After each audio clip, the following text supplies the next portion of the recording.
Fala pessoal, muito boa noite. Vamos dar início aqui a mais um painel do evento Investir. Meu nome é Rafael Belas, eu sou Head de Fundos Imobiliários aqui na diretoria de alocação da InvestSmart. E hoje eu, Gustavo Badia, Head de alocação aqui na diretoria de alocação, vamos mediar um bate-papo com essas duas feras aqui. Badia, eu acho que hoje a nossa missão tá bem fácil, cara, porque que esses dois monstros aqui vão poder nos ensinar, vai ser bem enriquecedor. Ao meu lado eu tenho aqui Daniel Aluan, da Zavit Capital, e Felipe Vaz, da Canuma. E a ideia aqui, pessoal, é trazer um pouco de conhecimento, né, para ajudar o nosso investidor sobre um tema que é muito, né, é um dos primeiros tópicos que surgem ao tratar-se de investir em fundos imobiliários, que é aquela indagação de que o que será que é melhor, né? Eu comprar um imóvel e eventualmente alugar para viver da renda daquilo ou investir em fundos imobiliários? Existem várias formas de atacar essa pergunta, né, pessoal, que a gente pretende abordar aqui nesse painel, ainda mais agora, né, que, poxa, completando-se aí 30 anos da lei 8668, né, de 93, né, a lei que deu origem aos fundos imobiliários. Então, hoje, né, mais de 1% da população investe nessa modalidade, né, mais de 2,3 milhões de investidores. Então, acho que é cada vez mais importante a gente se reunir com os especialistas desse mercado para ajudá-los, né, nessa jornada de investimento. Então, pessoal, muito obrigado.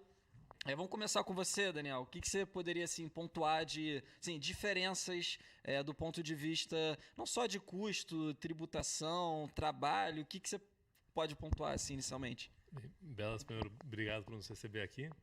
É uma pergunta muito interessante, uma coisa que a gente pensa muito. Como gestor, a gente tem que entregar mais do que só um imóvel alugado. O que a gente olha? Um fundo tem algumas características um pouco mais óbvias e uma que acho que um pouco mais sensível que tem que pensar. Então, primeiro, quando você compra um fundo, você não vai ter um apartamento, uma sala que ou está alocado ou não está, ou dá certo ou dá errado. Você consegue diversificar em vários imóveis através de um fundo. Tem um valor muito menor, você pode investir mínimo para cada fundo. E você consegue ter uma liquidez nisso. Existe um mercado para comprar e vender esta cota que é muito mais fácil e líquido do que uma casa. Cada vez que você compra e vende um imóvel, vai ter 6% de corretagem, vai ter algumas outras coisas que te atrapalham muito no dia a dia. Outra coisa que eu acho que é diferente disso é a parte de renda passiva. Então você vai comprar um apartamento que alguém vai te falar, não, essa sala comercial é renda passiva. Você fica com esse flat e vai dar tudo certo. E a gente vê no nosso dia a dia que não é bem assim. Você tem que se esforçar para fazer isso dar certo. Então, se o seu objetivo é realmente tirar tempo do teu dia para ir atrás, acompanhar corretores, fazer uma reforma no imóvel, ver como é que está, ver como é que está a situação da região como um todo, se é hora de entrar ou sair, aí faz sentido você pensar em comprar um imóvel. Se a ideia é sou médico, sou dentista, tenho meu trabalho no dia a dia e eu quero ter um investimento, alguém vai ter que olhar esse investimento. Vale muito mais a pena você deixar um gestor fazer. Acho que vocês também têm exemplos disso. A gente comprou um edifício de uma empresa que não era nem pessoa física, mas era uma empresa que não estava cuidando do imóvel, porque não era a principal atividade dela. Ela fazia operações, tinha um imóvel que ela locava, locação era R$ 50 um metro. A gente, em um ano, está com uma locação média de quase 70. A gente mudou bastante coisa. Não é só pegar e subir o aluguel, é trabalhar mesmo, é ir lá, fazer um corpo a corpo, relocar algumas salas que estão erradas. Então, esse tipo de esforço, e na compra também, comprar num preço bom, são coisas que a gente faz no nosso dia a dia. Então, isso é o que a gente agrega, que a pessoa consegue ter comprando o nosso fundo, em vez de comprar uma sala ou qualquer fundo, né? Vai ter uma gestão por trás. Bom, é isso aí, né? Acho que em complemento ao que o Daniel já falou, acho que tem um ponto importante que geralmente é o primeiro que o pessoal pensa em fundos imobiliários, é que o fundo imobiliário, sobre os rendimentos que ele está pagando, né, para o seu cotista, ele tem uma isenção de imposto de renda. Quando a gente olha, né, esse exemplo que foi dado, eu sou proprietário de uma saleta comercial, né, de um flat, esses aluguéis eu recebo e isso entra na minha base de cálculo de imposto e pode chegar no limite até os 27,5%. Né? Então, se a gente for olhar, não tem muitos indicadores que medem a rentabilidade do aluguel aqui no Brasil, mas tem um lá que é o da FIP-ZAP, que indica que, numa média nacional, alguma coisa como 5,6% é o rendimento anualizado daquele dinheiro que você está colocando no imóvel para locação residencial. Isso significa, né, se eu tiver lá um imóvel de 300 mil reais, na média, né, se tudo der certo, pela estatística nacional, você vai ter uma renda na faixa aí dos R$ 1.500 reais.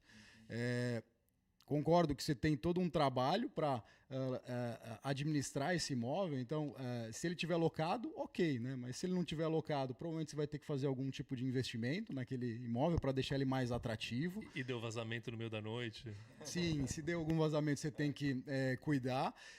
Dependendo de como é que está formatado, né? Eu comprei um prédio, né, residencial para renda, ou um apartamento residencial para renda. Se eu tiver muitos proprietários também dentro desse empreendimento, você costuma ver o quê? Aquela famosa guerra de preços, né? Então, um aceita alugar por R$ 2.000 por mês, só que algum outro proprietário que eventualmente não quer correr o risco de ter aquele imóvel desalugado aceita alugar por 1.700. Isso, de alguma forma, acaba deteriorando toda a possibilidade de renda que o investidor tem. Então, acho que a diversificação, não só, né, do ter um só inquilino, né, quando você compra um imóvel diretamente, os fundos imobiliários permitem que você diversifique entre segmentos. Né? Você não precisa estar exposto só no residencial, só no logístico, só no segmento de escritórios. E você consegue fazer isso com uma forma ou com um ticket muito mais baixo. Né? É muito comum a gente ver investidores que têm alocação no mercado imobiliário que às vezes 20, 30, 50% de toda a reserva, né, financeira ou de patrimônio está num imóvel. Né? É um risco muito concentrado. Né? E o fundo imobiliário tem essa beleza do investidor poder diversificar essa carteira. Né? Excelente. E, Daniel, além dos vazamentos à noite, que outras dores de cabeça vocês, como gestores, né, passam que, de repente, o cotista do fundo não passa, mas vocês, como gestores, passam? Como é que é isso? Acho que a gente sabe que renda passiva não existe, né? Então, a gente, em todos os imóveis, mesmo contratos atípicos, estamos falando de contratos atípicos de 15 anos que, teoricamente, não precisa se preocupar com nada. A gente mensalmente tem checklist de manutenção, semestralmente visita, anualmente laudos de vistoria, não só do valor do imóvel, que é obrigatório pela CVM, mas para saber como que está esse imóvel. Está com problema, está com vazamento. A gente tem vazamento, a gente está brincando, mas a gente tem um prédio locado, obra no andar de cima, vaza no andar de baixo. É normal, infelizmente, mas acontece. E aí o que você faz? E o cara está bravo, tem que consertar amanhã. Se você tem uma agenda tua, você não resolve. A gente tem uma pessoa focada em manutenção. Quando for, tem que ir lá fazer. É reforma, é isso. Além de negociar aluguéis novos. Então, vagou uma sala, vagou uma laje, alguém tem que acompanhar esse corretor lá. Você fala, não, o corretor vai sozinho. O cara chega na tua laje e fala, putz, você gostou dessa? Tem uma mais barata no prédio ao lado. Parecem coisas pequenas, mas através disso a gente consegue trazer muito valor para o cotista. Lá, dando um testemunho aqui de como é que a gente toca, a gente hoje em ativos diretos, o mais relevante na carteira do fundo é um residencial para renda. Né? Foi um conjunto de apartamentos, 243, né? A gente gerencia todo o prédio, né? 100% do empreendimento. O que a gente tem? A gente tem um time lá comercial que lida com essa entradas e saídas de novos inquilinos, que faz toda a parte comercial. A gente tem um gestor da propriedade que, inclusive, mora ali dentro para justamente conhecer as dores, né? O que os inquilinos estão pedindo, o que está para ter de melhoria. E quando a gente fez a aquisição desse prédio, a gente colocou uma pessoa do time de gestão também morando lá. Ele ficou 1 mês e meio morando no empreendimento para ver tudo aquilo que tinha de melhorias. Coisa simples, que eventualmente a gente pode não pensar no primeiro momento, mas vivendo, né, o dia a dia do empreendimento a gente consegue identificar. Por exemplo, tinha uma academia muito grande, poucos inquilinos usavam, a gente foi, por que poucos inquilinos usam, né, a academia? Era uma academia voltada para CrossFit. E o pessoal, às vezes, não usava a academia do empreendimento e tinha que pagar uma academia, né, fora, né, um extra ali, né, de qualidade de vida. O que a gente fez? A gente mudou esse operador, que era de CrossFit, a gente comprou novos equipamentos, né, para a academia, né, justamente para agregar valor. Né? Então, alguém, quando for alugar, né, um empreendimento, né, eu vou conseguir capturar um preço de aluguel maior, porque ele vai ver que tem uma academia bem equipada. Então, esse tipo de gestão do dia a dia faz com que sim, como o Daniel falou, né, o nosso objetivo-alvo é incrementar a renda potencial que eu gero com aquele empreendimento. Quando a gente pegou o empreendimento, na média dava uns R$ 88 por metro quadrado. Né? São apartamentos entre 30 a 35 metros quadrados. Hoje o aluguel médio está 103, né, por metro quadrado. Então, esse tipo de melhoria e gestão mais ativa faz toda a diferença. E quando você tem o prédio inteiro também, você não tem guerra de preços, né, de um apartamento ou de outro, mas é um trabalho diário, assim, horas de dedicação para tomar conta de um empreendimento no imóvel direto. E para ter uma ideia, acho que a gente comprou de uma empresa que é operacional, o prédio que eu estou falando aqui, que poderia ter cara de investimento pessoal, e exatamente isso, é porque eles não focam nisso, a gente conseguiu trazer muito valor e comprar no preço depreciado, e acho que é igual à tua história, comprou de uma empresa que o foco não era esse, não é essa gestão imobiliária, e é por isso que conseguiu comprar mais barato, porque com o trabalho que você fez melhorar, não era melhor quando você comprou, não valia mais, mas você conseguiu agregar e fazer ele valer mais. Não, legal. A gente que fica aqui na ponta acaba lidando muito com o cliente, né? A gente fala diretamente com eles e volta e meia surgem algumas questões que sempre colocam eles nesse meio do caminho. O que eu vou fazer? Ou vou comprar o fundo ou o imóvel. E o que a gente pode passar para eles na hora deles fazerem um valuation desse imóvel físico que ele vai comprar? Quais são os atributos que eles podem estar usando ali na hora de falar, pô, legal, vou comprar esse imóvel aqui ao invés de colocar no fundo imobiliário de vocês, por exemplo. Eu acho que hoje, se a gente for olhar só de fundos imobiliários negociados em bolsa, a gente está falando do universo de quase 500 fundos, né, de vários segmentos. Então, acho que uma coisa que pode ajudar esse investidor a tomar a decisão se aquele preço que está sendo oferecido, por exemplo, aquele apartamento voltado para locação, aquela sala comercial, aquele investimento imobiliário, é olhar como é que os fundos imobiliários daquele segmento que operam aquele tipo de ativo estão precificados. Vou dar um exemplo. Estou comprando aqui uma saleta comercial que tem um foco, né, em consultórios médicos ou escritórios de advocacia, e ele vai ter lá uma cotação, o corretor vai oferecer para ele por um preço por metro quadrado. Né?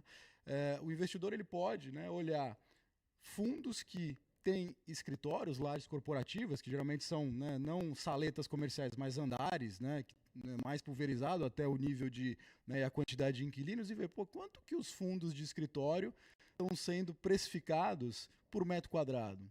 Será que eu compro mais barato um fundo diversificado lá com 15 lajes corporativas do que eu estou pagando na saleta comercial? Então, acho que essa é uma forma inicial assim, que o investidor pode fazer para ver se ele está efetivamente comprando barato. Né?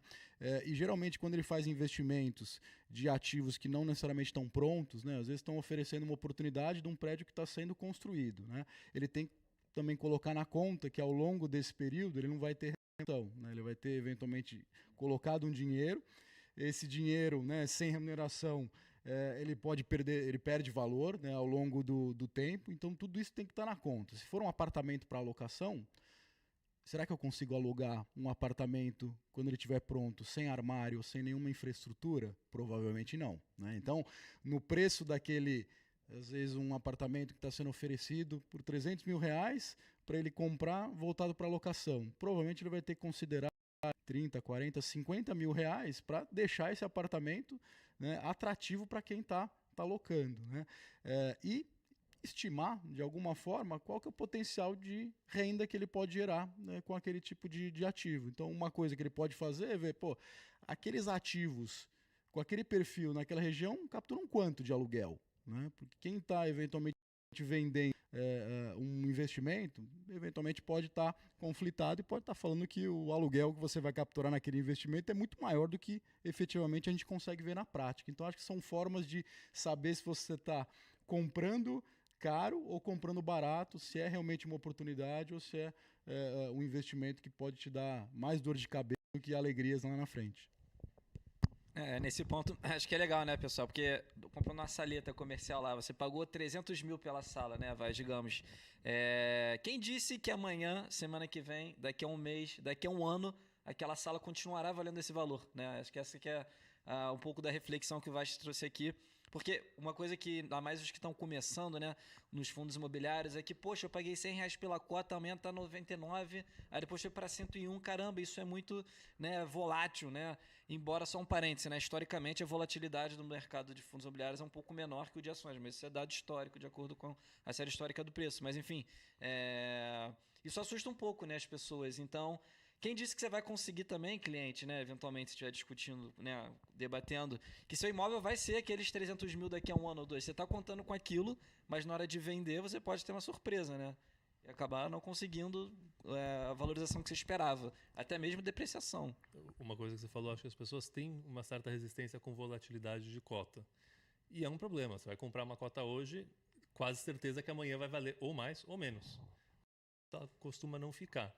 Enquanto quando você compra uma sala, você comprou e você ficou aquele preço no fundo da cabeça lá. Você acha que é aquilo para sempre. E vai segurando ele. E você não chama o avaliador todo dia para saber se aquela sala tá valendo, né, aquele preço ou não, ou você não colocou aquele ativo para venda, né? E eventualmente pode ser bem diferente do preço que você pagou, né? Então, quando você tem um mercado líquido, isso a gente vê não só comparando com salas comerciais, mas com outros fundos fechados, instrumentos de dívida, né? No começo do ano começou a marcar mercado, o pessoal começou a sentir um pouco mais essa parte de volatilidade. Volatilidade que você vê na cota, só porque você não vê não quer dizer que não existe. Então a mesma volatilidade que existe numa cota existe numa sala, só que você não está pondo à venda, você não está comprando, você não está sentindo, que nem dívidas eram até o ano passado. Não fui eu que vendi por 15% a mais ou a menos, então a minha cota continua igual. Mas o mercado mudou. Então acho que a volatilidade é uma coisa que as pessoas não gostam, mas a única coisa que quer dizer é que se você quiser sair, tem alguém comprando. Poxa, um ponto que eu queria trazer aqui, né, para vocês, que acho que não é do conhecimento de todos, é sobre a tipicidade do contrato.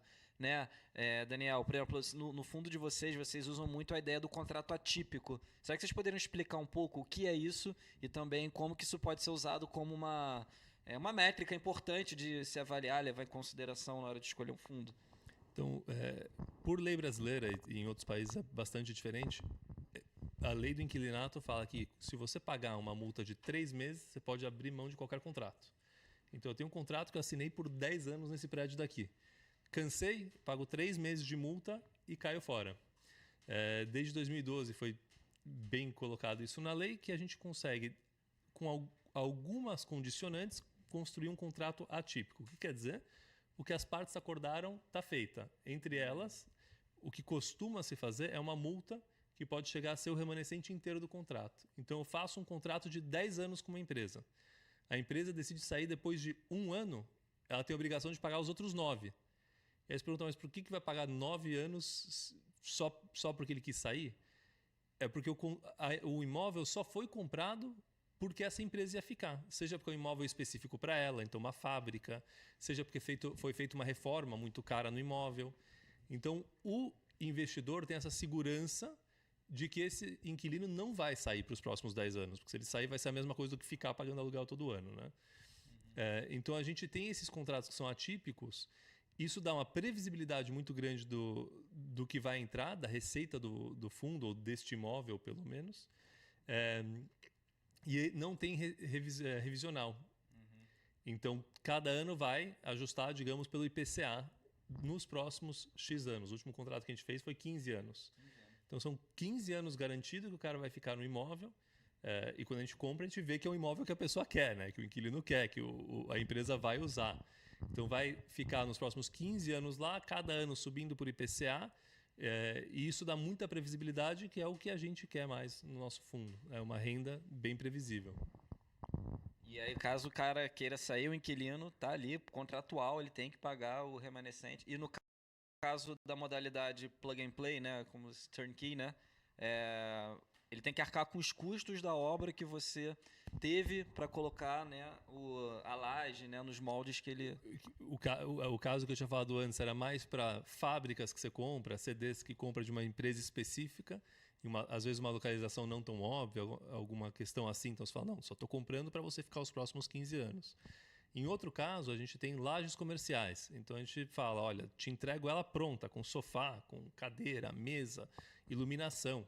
Só que não adianta nada eu te entregar tudo isso e você sair no dia seguinte. Senão eu vou ter feito um investimento para você, no jeito que você quer, com a tua planta, e sobrar com isso. Então a gente pega o valor da reforma e faz esse contrato durante 7 anos atípico, onde ele vai regressivamente tendo que arcar com toda a reforma se ele for sair antes do prazo. Não, legal. Agora, até saindo um pouquinho mais dessa questão, entrando mais dentro dessa pauta dos setores dos fundos em si. A gente viu que esse ano, principalmente os fundos recebíveis, os fundos de tijolo, eles performaram super bem. E agora a gente está tendo aí, enfim, começou Brasil, o Banco Central começou a cortar juros, tem um cenário aí bem favorável para a expansão do segmento nos próximos anos. Como é que vocês estão vendo essa dinâmica de mercado daqui para frente? Quais são os setores que vocês veem aí com bons olhos nos próximos meses aí, ou no próximo ano? A gente lá tem a gente toca a gestão de um fundo multi-estratégia, né? Então aquela velha pergunta, né? Melhor o tijolo ou melhor os fundos de papel, né? Os fundos de renda fixa com lastro imobiliário. A gente gosta dos dois, tá? Hoje na nossa carteira a gente tem 40% na estratégia que a gente chama de tijolo e 60% na estratégia de crédito, né? Que a gente pode fazer tanto comprando cotas de fundos imobiliários do segmento ou estruturando créditos diretamente, né, pela gestora em sua maioria. Segmentos que a gente gosta no mundo do tijolo, né, que praticamente ficou 3 anos patinando, né, ou seja, os fundos de recebíveis iam melhor, tinham menos volatilidade, pagavam um dividendo maior, isso atraiu muito investidores para essa classe. A gente viu uma reversão agora, que você comentou, principalmente a partir de março, abril, os fundos de tijolo, com esse cenário de queda de juros, passaram a andar mais, tiveram uma melhor performance. No segmento de tijolo, coisas que a gente gosta, né? A gente gosta do segmento de shoppings, né? Porque ele tem uma diversificação de inquilinos grande, ele tende a andar também com melhoras da economia, os shoppings estão indo bem, né? Na média, com resultados melhores do que a gente tinha 3 anos atrás, 4 anos atrás, até anteriores à pandemia. E a gente gosta também, né, dentro do tijolo, do segmento que a gente chama de varejo essencial, né, que são lojas, né, voltadas para supermercados, atacadistas. Como o Daniel falou, também tem uma característica de terem contratos de longo prazo. São ativos que geralmente estão muito bem localizados, né, dentro das cidades, que até num cenário de terminou o contrato atípico, você tem até a possibilidade de fazer algum desenvolvimento residencial, porque o terreno é muito bom, né, é bem localizado. Então, esses 2 segmentos hoje no mundo do tijolo são aqueles que a gente mais está alocado. Agora, no crédito, a gente também viu toda a incerteza que a gente viu no começo de 2023, né? Os spreads, né, que a gente chama, que são o nível de remuneração que você consegue nas operações. Hoje você tem remunerações muito boas, com boas qualidades de crédito, né? Então a gente também não acha que agora é só tijolo e os recebíveis não vão ter mais espaço. A gente acha que essa mescla entre tijolo e recebíveis é o que dá aí um colchão de segurança montando um portfólio aqui no segmento imobiliário. Tá? Se puder só... perfeito, você faz essa multi-estratégia, a gente não tem, a gente é híbrido, mas tudo tijolo.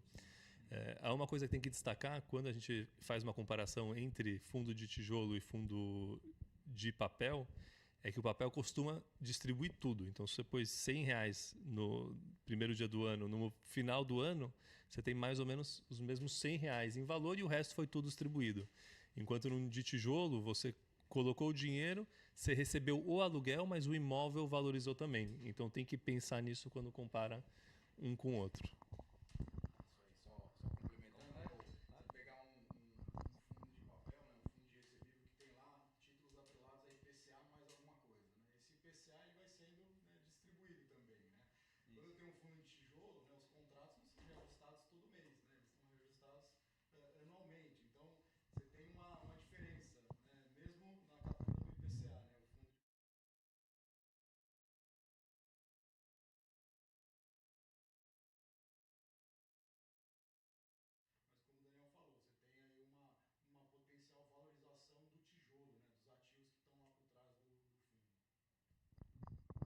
Pô, legal. Então vamos, né? Tem gente aqui nos assistindo e falou, pô, tá bom, gostei desse negócio aí, quero começar a investir. O que vocês poderiam pontuar de bacana na hora de escolher uma gestão? O que é legal? Os indicadores que é interessante monitorar. Até porque, né, assim, acho que olhar um indicador só também não é legal, né? Olhar só o dividendo distribuído nos últimos meses, ver o quão descontado. Também, se vocês querem explicar o conceito de PVP, eu acho que é interessante. Mas o que é legal olhar assim na hora de escolher um fundo imobiliário para investir?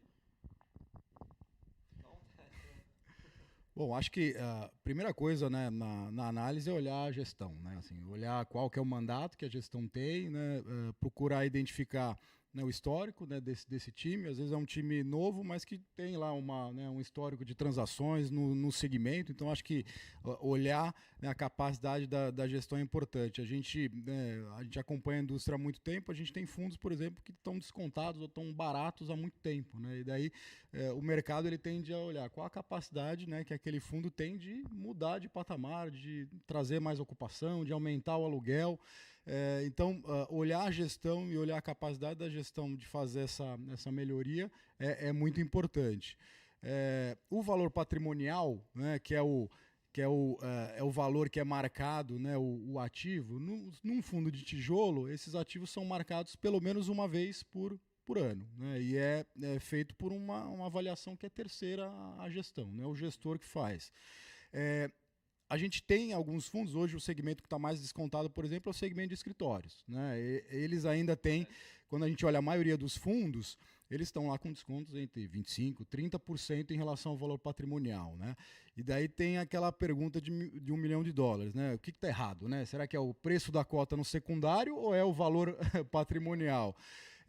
A gente vê que tem algumas situações que provavelmente esse valor patrimonial ele pode estar um pouco defasado, né? Seja porque a região piorou, seja porque o nível de competição naquela região tem muita área disponível, então o aluguel caiu, né? Como é que é feito o preço desse valor patrimonial? Basicamente, você tenta refletir ou trazer toda aquela expectativa de renda que aquele ativo tem para o hoje, né? E se eu tenho menos renda, né, a ser capturada do aluguel, eu tendo a ter valores patrimoniais que podem não ser os mesmos, né? Então, eu acho que o preço pelo valor patrimonial é um indicador, né, mas não achar que só porque está abaixo, né, ou está menos do que aquele ativo vai subir. Tem que olhar como é que está a expectativa de distribuição de rendimentos daquele investimento. Será que o que ele está distribuindo tem alguma coisa não recorrente? Né? Às vezes, o Daniel deu o exemplo, né? Imaginar, um inquilino saiu, eu recebi 3 meses de multa. Às vezes, se eu tenho um fundo que está distribuindo esse aviso, né, essa multa, num mês específico, né, eu vou ter uma renda que está maior no curto prazo, mas que quando aquele inquilino sair, eu não vou ter nem o aluguel e eu não vou ter mais esse extraordinário. Então, olhar, né, a recorrência, né, olhar um pouco dos dividendos que aquele fundo está distribuindo, ajudam ao investidor não comprar só o rendimento do mês anterior, né, ver se teve alguma coisa extraordinária. Eu acho que essas são informações importantes. Eu acho que temas, né, lives como essa, né, falar com o assessor, ou seja, buscar mais informações do fundo que se está investindo é importante. Por mais que não seja aquele investidor que vai dedicar 24 horas por dia, deixa que tem gente para olhar 24 horas por dia, é importante minimamente que ele saiba qual que é o segmento, que região que opera, né, qual a capacidade da gestão, o que dá para esperar de rendimento daquele investimento. Concordo bastante com tudo que você falou. O primeiro que a gente passou um pouco mais rápido é o mais importante. Tem que confiar na gestão. Acho que um fundo imobiliário, a gestora faz uma diferença, tem poder de fazer diferença no dia a dia e tem poder de fazer diferença para qualquer lado. Então, acho que um ponto principal é você escutar um pouco a gestão e sentir confortável. Um segundo passo que eu colocaria aí é aproveitar que vocês estão aqui na InvestSmart. Vocês têm relatórios, research, não preciso nem falar o nome dos relatórios e research que vocês têm aqui. E junto com assessores, vocês conseguem pedir para ver carteira recomendada. Não precisa seguir a carteira, mas esses daqui são os que estão sentindo conforto. Olha dentro daqueles quais que você acha melhor. Tem uma dúvida? Pergunta. Porque por mais que talvez o investidor não seja o trabalho dele ficar horas e horas pesquisando, o trabalho da equipe de research é fazer isso. E eles estão sendo remunerados para ajudar vocês. Então, acho que tem que usar isso bastante. E aí, aos poucos, ir sentindo confortável com o que é o PVP. Por que está descontado também? Não só se está ou não. Por que o dividendo está tão alto desse fundo? E aí, está muito alto porque ninguém gosta de shopping hoje? Isso é um risco que eu quero tomar. Está muito alto porque realmente está tendo um problema gigantesco no imóvel. Esse não é um problema que eu quero levar para mim. Então, eu acho que tem muitos recursos para usar, para se aprofundar com gente cujo trabalho é ficar atrás disso dia a dia. Não, legal. Eu acho que mais uma coisa que eu queria puxar um pouco desse ponto também é que no mercado de ações você encontra alguns segmentos que se assemelham bastante aos fundos imobiliários também. Vamos pegar aí um exemplo do shopping. Você tem desde os fundos de shopping a administradora de shopping também. O que o investidor pode olhar dentro desses dois players aí e falar, vou seguir pelo caminho de comprar equity mesmo, então eu vou seguir o caminho de comprar o fundo imobiliário. Quais são os dois pontos aí que você pode estar analisando na hora de tomar uma decisão? Eu acho que a primeira diferença que tem, né, pensando em rendimentos ao longo do tempo para o investidor, os fundos imobiliários eles tendem a ter um rendimento, né, mensal maior, né, o que a gente chama de dividend yield. Né? Então, hoje a média do segmento de shopping está distribuindo alguma coisa entre 8% a 9% ao ano. Quando a gente pega as ações do segmento de shoppings, né, elas distribuem alguma coisa perto de 3% ao ano. Né? Então, onde está o potencial de uma ação do shopping? Né? O maior potencial de uma ação de shoppings, né, que opera esse segmento, está na valorização da ação, né, e menos no dividendo. Vamos imaginar que de 0 a 100, 70% talvez do potencial de retorno total do investidor num fundo imobiliário de shoppings vem do rendimento. Os 30% vem da valorização ou potencial ganho na cota. Quando a gente olha uma ação de empresas do segmento, a gente está falando ao contrário. Mais ou menos 70% do potencial de retorno do investidor vai vir da valorização. Lá no fundo a gente tem um mandato, né, híbrido, a gente pode escolher. Então, desde que a gente montou a estratégia, a gente preferiu as ações em shoppings ao invés dos fundos imobiliários de shoppings.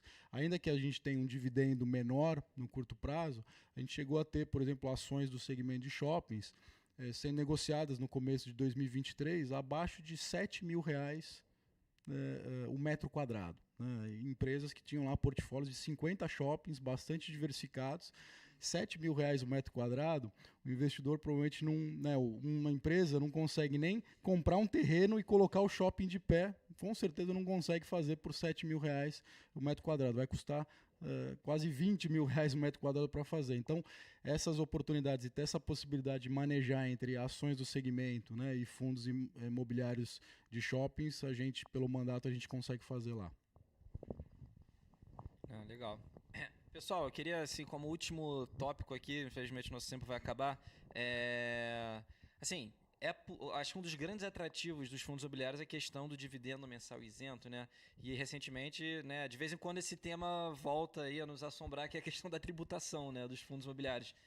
E pode ser que ano que vem seja aprovada uma MP que venha taxar os dividendos. Eu queria que vocês falassem rapidamente o que vocês pensam sobre isso, o impacto e o que vocês quiserem.